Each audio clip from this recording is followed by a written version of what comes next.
নমস্কার বন্ধুরা, চলে এসেছি ডেইলি খবরের হাটে। আবারও স্বাগতম। আজ 28শে জুলাই 2025। দেখিনি এক নজরে 15টি গুরুত্বপূর্ণ খবর ত্রিপুরা, ভারত এবং বিশ্বে। প্রথমে চলে আসি ত্রিপুরার গুরুত্বপূর্ণ 5টি খবর নিয়ে। 1.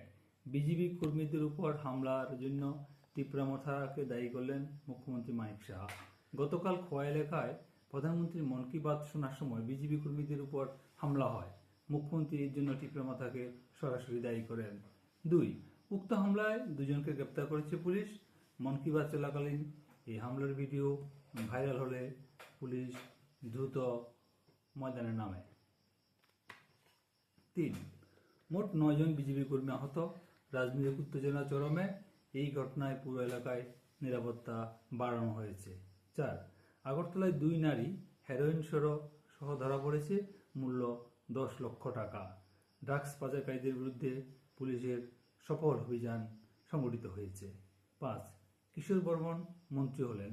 নলছল কেন্দ্রের বিধায়ক কিশোর বর্মন এবার মানিক সাহার মন্ত্রিসভায় মন্ত্রী হিসাবে স্থান পেলেন। এবার চলে আসছি ভারতবর্ষের 5টি গুরুত্বপূর্ণ খবর নিয়ে। ইতিহাসের সবচেয়ে বড় ছাঁটাই করল TCS। প্রায় 2% কর্মী ছাঁটাই করেছে ভারতের একটি আইটি জায়ান্ট। AI নয়, এই সিদ্ধান্ত ব্যবসায়িক চাপ থেকে নেওয়া হয়েছে। মাওবাদী নেতা 2 আসান্নার স্ত্রী গ্রেপ্তার। বহুদিনের পলাতক মাওবাদী নেতা বিরুদ্ধে আবার গ্রেপ্তারের অভিযান শুরু হয়েছে তেলেঙ্গানায়। 3. অপারেশন সিন্দুর চলাকালে মোদি ট্রাম্প ফোনালাপ হয়নি। বিদেশমন্ত্রী জানিয়েছেন, কোন রকম আন্তর্জাতিক প্রমাণ নেই যে অপারেশন সিন্দুর চলাকালীন মোদি এবং ট্রাম্পের ফোনালাপ হয়েছে। 4. আমেরিকার সাথে ট্রেড ইস্যুতে ভারতীয় বাজারে 400 পয়েন্ট পতন। ব্যবসায়িক দুশ্চিন্তায় শেয়ার বাজার চাপে। 5.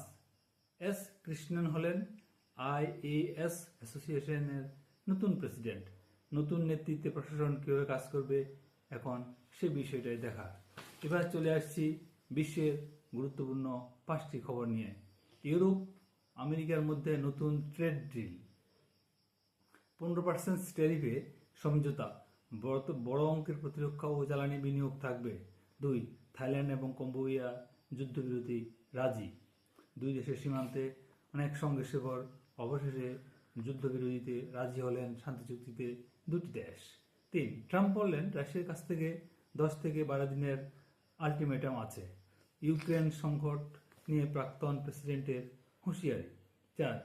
গাজায় চরম খাদ্য সংকট পর্যায়ে। জাতিসংঘ বিষয়টি খতিয়ে দেখছেন।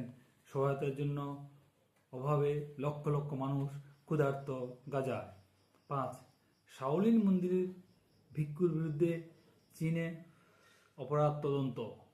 বিশ্ববিখ্যাত শি ইয়ংশিনের বিরুদ্ধে দুর্নীতির অভিযোগে তদন্ত চলছে। এই ছিল আজকের গুরুত্বপূর্ণ 15টি খবর ডেইলি নিউজ হার্টে। আগামীকাল আবার দেখা হবে সন্ধ্যে 7টায়। চ্যানেলটি ভালো লাগলে লাইক বাটন দিন, শেয়ার করুন, সাবস্ক্রাইব করুন। তাহলে প্রত্যেকটা খবর সন্ধ্যে 7টার মধ্যে আপনার কাছে পৌঁছে যাবে। ভালো থাকবেন। নমস্কার।